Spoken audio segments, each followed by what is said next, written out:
কাঁকরোলের এই রেসিপিটা করতে খুবই কম সময় লাগে এবং খেতে খুবই ভালো হয়। তো প্রথমে কাঁকরোলটাকে লম্বা করে কেটে নিয়ে নুন দিয়ে আমি ভালো করে ভেজে নিচ্ছি। তো কাঁকরোলটা ভাজা আমার হয়ে গেছে। তারপরে ওই তেলের মধ্যেই আমি পেঁয়াজ দিয়ে দিলাম, দুটো চেরা কাঁচা লঙ্কা দিয়ে দিলাম, দিয়ে পেঁয়াজটাকে ভালো করে ভেজে নিচ্ছি। ভেজে নেওয়ার পর ওর মধ্যে আমি টমেটো দিয়ে দিলাম একটা, আর একটু নুন দিয়ে কিছুক্ষণ ঢাকনা দিয়ে রেখে দিতে হবে।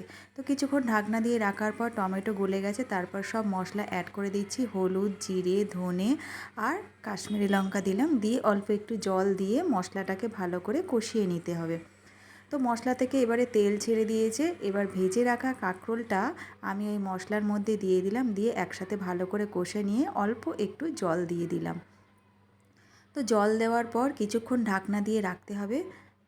কিছুক্ষণ ঢাকনা দিয়ে রাখার পর এই যে কাঁকরোলের রেসিপিটা আমার রেডি হয়ে গেছে। এবার সব শেষে হচ্ছে কি সর্ষে বাটা আমি দিয়ে দিলাম, দিয়ে একটু নাড়াচাড়া করে নিয়ে নামিয়ে নেব।